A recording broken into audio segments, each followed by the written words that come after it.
அருமையான தேவனுடைய பிள்ளைகளே, இன்று ஒரு தலைப்பை நாம் பார்க்கலாம். கண்ணால் காண்பதும் பொய், காதால் கேட்பதும் பொய், தீர விசாரிப்பதே மெய் என்று சொல்லி நாம் கேட்டிருக்கிறோம். அது எப்படி? காதால் கேட்பது பொய்யாகலாம், நமக்கு அது தெரியாது, பார்க்கவில்லை. ஆனால் நான் கண்களால் நேரிலே பார்த்தேனே, அது எப்படி பொய்யாகும் என்று சொல்லி அதை குறித்து நாம் நாளை தினத்து தொடர்ந்து நாம் பார்க்கலாம். இப்பொழுது இதை குறித்து ஒரு வேத வசனத்தை வாசிப்போம். யோவான் சுவிசேஷம் 7ஆம் அதிகாரம் 24ஆம் வசனம்.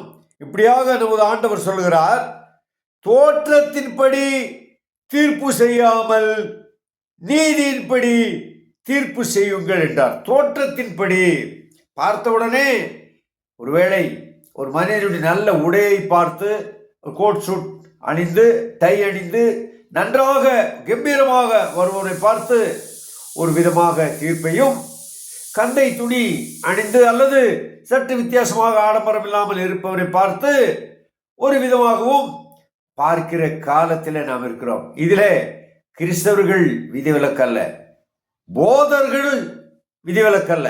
இவர்களும் அப்படித்தான், தோற்றத்தின்படித்தான் ஒரு மனிதனை பார்க்கிறார்களை தவிர உள்ளத்தை பார்ப்பதில்லை.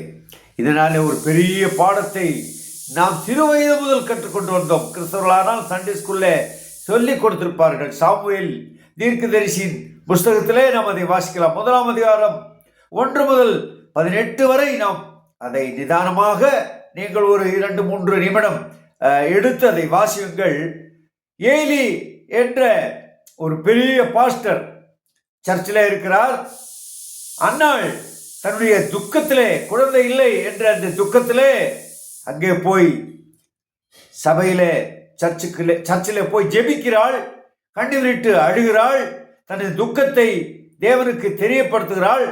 இதை பார்த்த ஏலி அவரை குடித்திருக்கிறாள், வெறித்திருக்கிறாள் என்று சொல்லி, எதுவரைக்கும் வெறித்திருப்பாய், உன் குடியை உன்னை விட்டு அகற்று என்று சொல்லி கடினமாக பேசுவதை நாம் அங்கே படிக்கிறோம். ஆனால் உண்மை என்ன? அன்னாள் தன் இருதயத்தை தேவனிடம் ஊட்டினாள் என்று சொல்லி, அதன் பிறகு அவர் அதை அறிந்து சரி சமாதானத்தோட போ என்று சொல்லி அனுப்புகிறார். ஏன் முதலில் அப்படி செய்தார்? கண்ணால் கண்டார். கண்ணால் கண்டது பொய்யாய் மாறிற்று அல்லவா? அருமையான தேவ பிள்ளைகளே, கண்ணால காண்பதும் பொய், காதால கேட்பதும் பொய், தீர விசாரிப்பதே மெய். நாம் இப்படிப்பட்ட பெரிய பாவத்தை செய்யாதபடி, முக தோற்றத்தை பார்த்து தீர்ப்பு சொல்லாதபடி,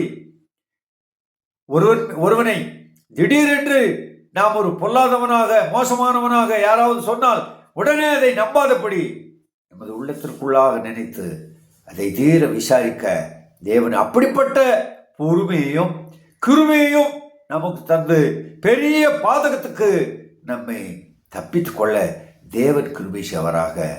ஆமென், ஆமென்.